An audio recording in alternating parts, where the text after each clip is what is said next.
네, 오늘은 역대급 승리입니다. 상당히 오랜만에 이 큰 승리를 거두는 모습인데요.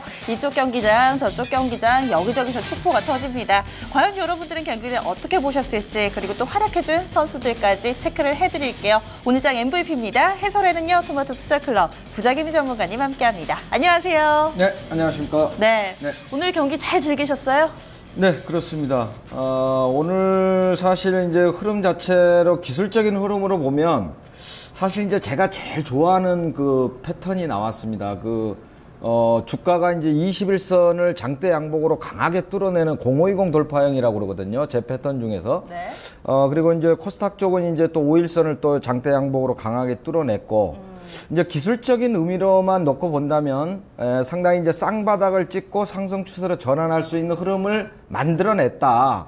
이렇게 볼 수가 있는데, 역시 이제 뭐 다음 주에 미국의 이제 금리 인상을 앞두고 있지 않습니까? 그래서 이제 이 부분을 오늘 장을 한마디로 표현하면은 다음 주에 미국의 9월 달에 금리 인상은 물 건너갔다.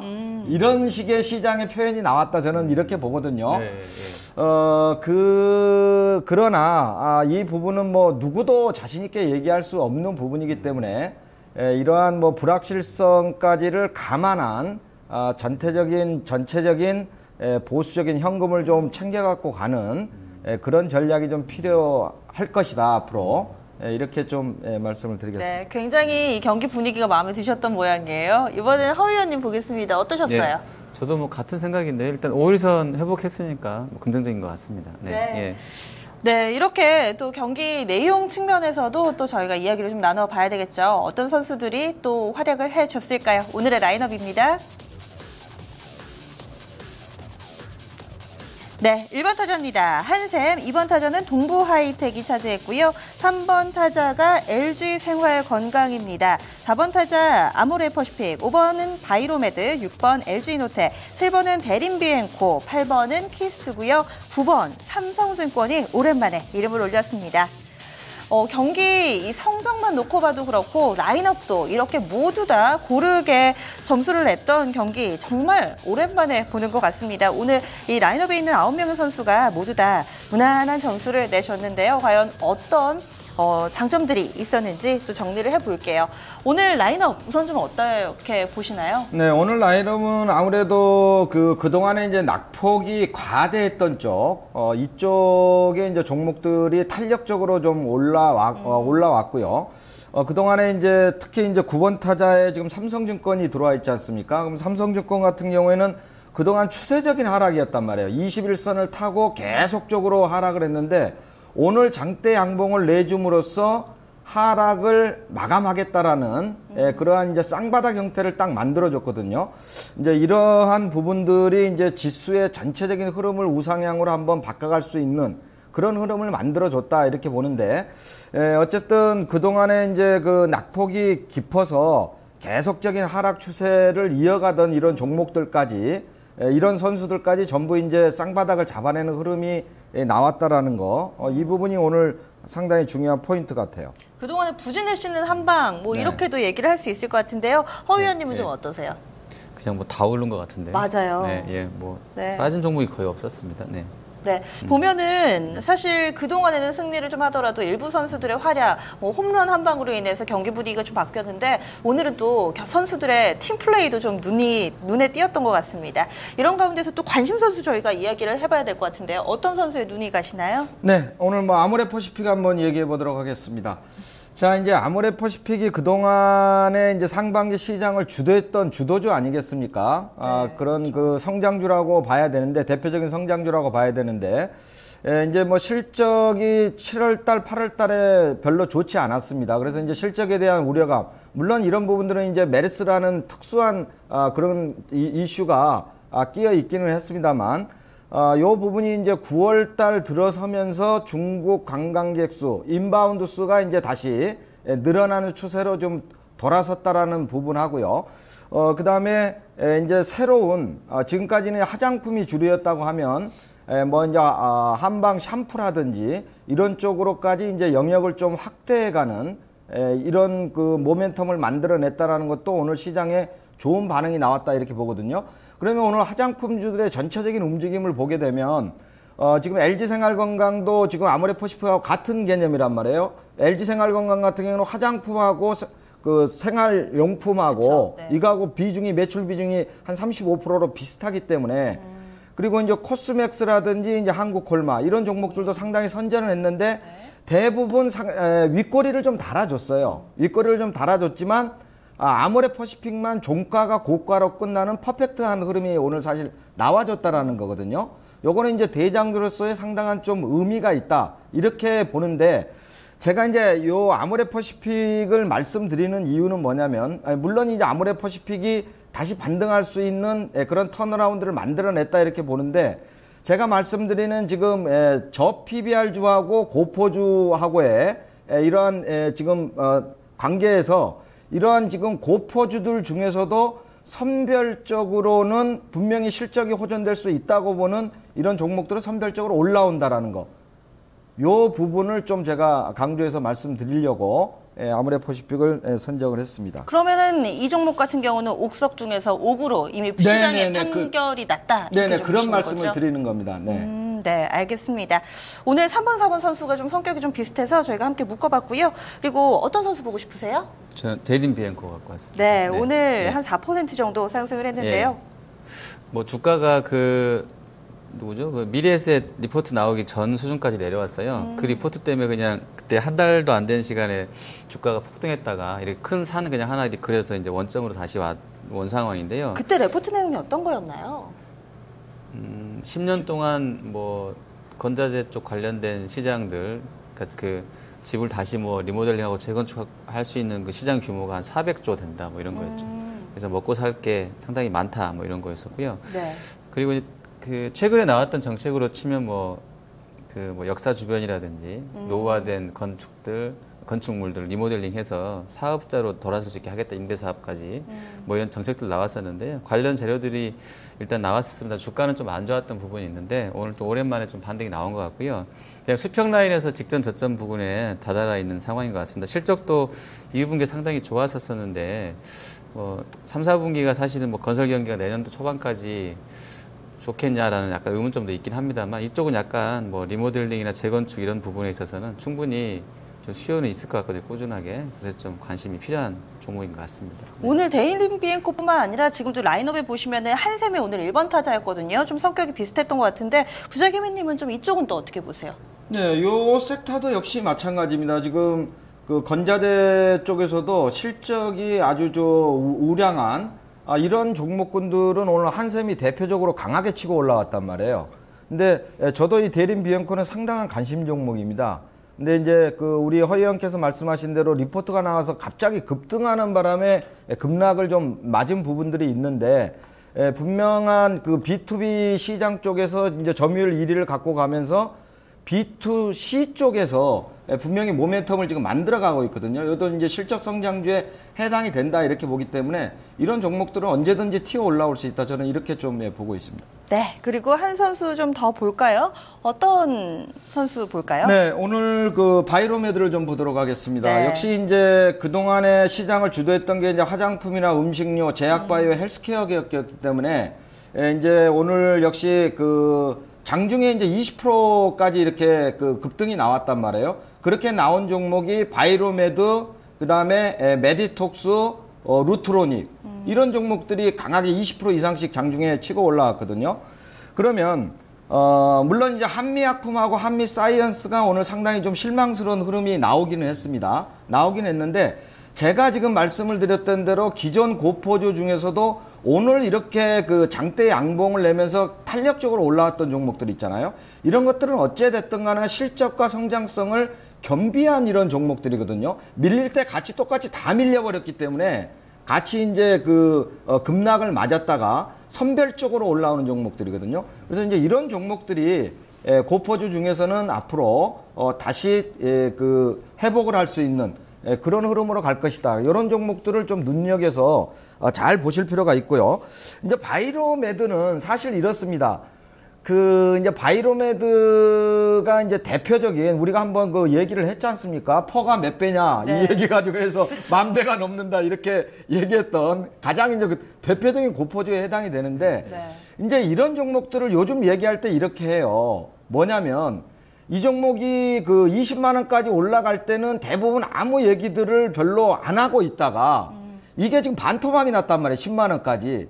그러니까 거봐라. 어? 그렇게 고포로 펀드멘탈이 대비가 안 된 상태에서 올라가니까 저런 것들이 반토막으로 두드러 맞는 거 아니냐. 이런 주식 내가 하지 마라 그랬지. 이렇게 얘기할 수 있는데 저는 분명히 보는 개념이 틀립니다. 여기에 이 회사가 가지고 있는 이 파이프라인은 지금 뭐 임상 3상이 하나가 완료가 들어갔고 임상 2상이 하나 완료됐는데 얘네들이 지금 가지고 있는 그 파이프라인 자체가요. 네. 그 유전자 치료제 쪽이나 바이오 의약품 쪽에 이제 6건이 주력인데 이게 시장성이 굉장히 큰 품목 아이템들이에요. 그래서 제가 볼 때는 4분기에 이제 제가 볼 때는 라이센스 아웃이 나올 걸로 저는 보거든요. 네. 그런 측면에서 이제 접근을 해야 된다. 메디톡스도 마찬가지입니다. 메디톡스도 지금 제가 볼 때는 3분기 실적도 나쁘지가 않고요. 네. 내년에도 또 이제 제2의 보톡스 리듐이 또 나오지 않습니까? 그렇다고 본다 그러면 이런 것들을 사실 메디톡스 같은 게 또 60만 원까지 갔다가 40만 원까지 떨어졌단 말이에요. 그러니까 오늘 강하게 반등을 해준단 말이죠. 네. 이런 것들은 단기적으로도 얼마든지 공략을 해가지고 수익을 단기적으로 많이 낼 수 있다. 이런 종목들을 잘 선별하면 그런 측면에서 좀 바라봤으면 좋겠다. 이런 말씀을 드리겠습니다. 지금 아모레퍼시픽 얘기도 그렇고 바이로메드도 그렇고 지금 부자개미 전문가님이 가져오신 그리고 관심 깊게 보는 선수들 보니까 그동안에 좀 잘 가는 섹터 내에서의 좀 옥석 가리기 여기에 좀 포커스가 맞춰져 있는 것 같아요. 오늘 라인업 가운데서 삼성증권이 좀 눈에 띕니다. 저희 MVP 한 이후로 처음으로 좀 라인업에 있는 거 아닌가요? 증권주가 네. 정말 다른 증권주는 몇 차례 좀 이야기를 했던 적이 있는데 삼성증권은 게다가 또 거의 안 보였던 선수인데 오늘 또 경기 분위기가 좋으니까 같이 또 선전을 해주더라고요. 이런 부분은 또 어떻게 보는 게 좋을까요? 그대로겠죠. 지수가 워낙에 거의 한 50포인트 올랐잖아요. 일본 종가 저거 맞나요? 일본이 7.7%. 7.7%인가요? 네. 대단하네요. 저도요. 제가 잘못 본 줄 알았어요. 증권주가 가야 되겠네요. 사실은 지금까지 그 업종 중에서 이제 업종별로 이제 분석을 쭉 하지 않습니까? 하면 가장 고민스러운 업종이 사실은 증권 쪽이었어요. 왜요? 왜 그러냐면 지금 실적은 상당히 좋아진단 말이에요. 2분기에도 좋았고 3분기에도 좋다. 모든 레포트를 보면 그렇게 돼 있어요. 그러면 지금까지 우리가 1월 달에서부터 4월 달까지 유동성 장세로 갈 때 가장 치고 갔던 게 화학정유 증권이란 말이에요. 네. 그럼 화학하고 정유는 지금도 여전히 실적에 대한 모멘텀이 주가에 반영이 되고 있는데 증권만 유일하게 계속 21선을 타고 끝도 없이 지하실을 파고 내려왔단 말이에요. 고민이죠. 그렇죠. 예, 분명한 고민이죠. 네. 이게 현실과 이론의 괴리란 말이에요. 그러면 내가 주관적으로 지금 증권 업종이 갈 수 있다 실적이 좋기 때문에 이렇게 암만 혼자 부르짖는다고 하더라도 시장에서는 계속적으로 기관들이 패면서 주가를 밀기 때문에 고민스러웠던 부분인데 오늘 이제 제가 말씀드린 대로 이게 이제 21선을 강하게 치고 올라오니까 이제 자동적으로 따라 올라오는데 후장 들어서 탄력이 상당히 높아졌잖아요. 그죠? 이게 그런 부분들은 역시 실적에 대한 베이스는 어느 정도 깔고 있기 때문에 탄력적으로 올라올 수가 있다. 오늘 건설 같은 거 잘 못 올라오지 않습니까? 그런 부분하고 일맥상통한다. 건설이나 조선 이런 거보다는 훨씬 증권 쪽이 이제 탄력적으로 올라올 수 있는 기본적인 밸류에이션 가치는 가지고 있다. 이렇게 좀 판단을 하시면 좋을 것 같아요. 네, 오늘 바로 MVP 선정을 해보고요. 아무래도 경기 분위기 때문에 많이 좀 업되신 분들이 많으실 것 같아서 경기에 대한 판단에 좀 더 무게를 좀 더 볼게요. 일단은 좀 MVP 어떤 선수에게 줄까요? 네, 오늘 MVP는 아모레퍼시픽으로 하도록 하겠습니다. 네, 오늘의 4번 타자였습니다. 오랜만에 이름값을 톡톡히 하면서 거포 선수의 면모를 드러냈는데요. 8.11% 급등입니다. 34만 6,500원에 거래 마쳤습니다. 그동안에는 좀 성장주가 가면은 가치주가 못 가고 또 혹은 그 반대의 상황이 펼쳐졌는데 오늘은 전반적으로 좀 다 가다 보니까 과연 좀 어떻게 앞으로의 경기 분위기를 판단하고 또 대응을 해봐야 될지 고민이 되고 있습니다. 좋아도 걱정이네요. 좀 어떻게 보세요? 예, 그렇습니다. 우리가 이제 요즘 얘기를 하면서 지수가 어느 정도 좀 올라오더라도 마음 한편에 계속 불편한 게 남아 있지 않습니까? 네. 그게 이제 미국의 금리 인상 부분이 남아 있기 때문에 이 불확실성이 제거되기 전까지는 상당히 변동성이 나올 수뿐이 없단 말이에요. 변동성이 나올 수뿐이 없는데, 제가 이제 이런 말씀을 드렸단 말이에요. 지금 미국의 금리 인상 부분도 상당히 중요하지만 우리 지수가 가기 위해서는 상해 지수가 3,000포인트를 지켜줘야 된다. 이 말씀을 드렸는데, 이번에 지금 연휴를 마치고 나서 상당히 지금 중국 상해 지수가 선방을 하고 있단 말이죠. 네. 이 부분은 상당히 우리 시장에도 지금 오늘 같은 이런 급등을 불러올 수 있는 그런 잠재적인 요인으로 항상 도사리고 있다. 이렇게 보는데, 역시 이제 포커싱은 미국의 금리 인상에 두고 가야 되는데, 저는 금리 인상 부분에 대해서 지금 무게중심을 이제 어느 쪽에 두고 가야 되느냐, 이렇게 보는데, 지금 안 하는 쪽으로 사실은 갔다가, FRB의 피셔 부의장이 하는 쪽으로 그때 강력하게 얘기를 했잖아요. 네, 그러면서 9월 달에 기정사실화 또 됐다가 중국이 또 이제, 찌그러지면서 또 이제 다시 또 물 건너가는 쪽으로 갔다가 다시 오늘 분위기가 9월 달에 인상을 안 하는 쪽으로 또 이렇게 지금 방향을 잡아가고 있다 이거죠. 그래서 저는 전체적으로 지금 구간은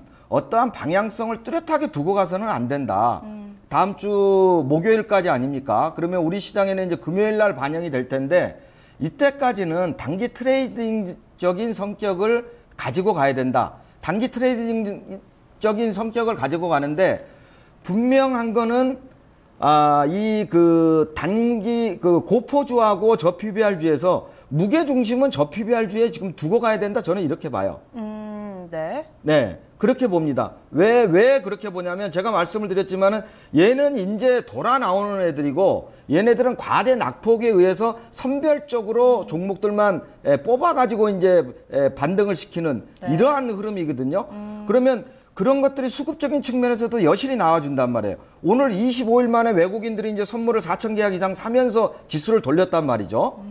그렇게 됐고 기관들이 지금 어쨌든 시장의 수급의 주체인데 기관들의 움직임을 오늘 금융투자가 아마 한 3천억 가까이 샀죠. 네. 대거 이제 사면서 올렸고 연기금의 흐름을 보면은 코스닥 쪽은 팔고 코스피를 샀어요. 네.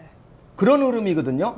그런 흐름이기 때문에 전체적인 시장의 무게중심은 대형주 쪽에 수출 대형주들 이 돌아나가는 것 쪽에 거의 뭐 한 7대3 정도 이렇게 무게중심을 가지고 가는 게 맞다. 오늘 반등은 기술적인 반등일 수도 있는 그런 흐름으로 이해를 하면서 무게중심을 대형주 쪽에 좀 두고 가자. 지난주 이 시간에도 제가 그러면은 저 PBR입니까? 고퍼입니까? 라고 했을 때 단호하게 투트랙입니다. 라고 이야기를 해주셨잖아요. 네네네, 지난주 딱 이 시간이었던 것 같은데 그대로 좀 유지를 한다면은 또 시장에서 또 선전하는데 큰 도움이 되셨을 것 같고 여기에서 오늘 팁이 또 한 가지 나왔네요. 7대3의 비율입니다. 이 부분 또 이야기를 해주셨는데 조금 더 수출주, 대형주 쪽에 무게중심 놓자 이런 코멘트 나왔습니다. 어떤 선수들로 구성을 해볼까요? 왠지 좀 굵직한 선수들 예상되는데요. 클린업 트리오 발표를 해주시죠. 네, 내일장 클린업 트리오 선수는요. 3번 타자는 LG 이노텍, 4번 타자는 현대차, 5번 타자는 한국항공우주로 선발을 했습니다. 네, 예상대로인데요. 좀 사이즈 큰 선수들 그리고 최근에 좀 정종현 운영명님 선수하고도 좀 겹치는 것 같고요. 지금 LG 이노텍부터 좀 이야기 들어볼까요? 네, LG이노텍은 좀 제가 요즘 계속적으로 좀 나가는 코너마다 이렇게 추천을 좀 드리는 종목인데, 아무튼 IT 대형주 중에서 하반기에 가장 실적이 좋아진다. 지금 하반기에 한 20% 정도 이상, 이 부분은 이제 카메라 모듈 부분이 끌고 가는 것이고, 그 다음에 지금 현재 실적 쪽에서는 카메라 모듈이 끌고 가지만, 이제 내년 쪽으로 넘어가는 것까지 본다고 하면, 자동차 전장 부분 쪽에서의 성장 모멘텀을 가지고 있다는 것이에요. 이제 이런 부분들이 주가에 반영이 차곡차곡 돼가고 있다. 네. 저는 이렇게 보기 때문에 뭐 10만 원까지는 무난하게 올라올 것이다. 저는 좀 이렇게 보고 있고요. 4번 타자로는 현대차를 제가 선정을 했는데 사실은 지금 원달러 환율에 따라서 이제 뭐 지금 워낙 수혜 관련주들이 이제 좀 왔다 갔다 이렇게 하기는 합니다만 전체적으로 큰 흐름의 추세를 잡았어요. 자동차는 잡았고 제가 말씀드린 대로 기아차 같은 경우에는 지금 상당히 많이 달렸지 않습니까? 거기에 비한다고 하면 물론 환율에 대한 수혜는 기아차가 더 많이 보지만 실적적인 측면이라든지 오늘 또 아반떼 신형 나왔죠. 이제 이런 시차 모멘텀이라든지 중국에서의 대응이라든지 이런 측면으로 본다면 이제 현대차가 탑픽으로 갈 가능성이 저는 높다 이렇게 좀 보기 때문에 현대차 신경 써서 좀 보자. 마지막 한국항공우주 어떻게 보세요? 네, 한국항공우주도 역시 이제 제가 그 고퍼주 중에서 그동안에 뭐 실적 성장주로 계속적으로 제가 추천을 드렸던 종목 아니겠습니까? 오늘 흐름을 보게 되면은 아모레퍼시픽하고 거의 비슷해요. 오늘 장대 양봉 나오면서 쌍바닥을 정확하게 지금 잡아줬거든요. 오늘의 관전 포인트의 종목들은 뭐냐면 그동안에 지금 한 7일 동안 음봉이 나오면서 계속 하락을 했지 않습니까? 이 마지막 하락의 음봉을 제압하는 상승 장악형 캔들이 나온 종목들이 있잖아요. 이런 종목들이 상당히 앞으로 실적 성장주에 대한 추세를 이어갈 것이다 이렇게 보기 때문에 역시 항공우주는 뭐 군용기, 민항기, 기체부품 이쪽에서 실적을 계속적으로 유지해 갈 것이다. 네, 알겠습니다. 오늘 이렇게 또 선수 선발을 해봤습니다. 지금 보니까요 선수들 가운데서도 저피 BR이라고 할 수 있는 LG이노텍이나 현대차가 있고요. 또 고퍼 대표적인 선수죠. 한국항공우주 또 이렇게 또 있습니다. 어떤 선수가 좀 더 적당할지 여러분들의 판단에 따라서 또 수익으로 연결시켜 보시기 바랍니다. 여기서 인사드리겠습니다. 함께해 주신 여러분 고맙습니다.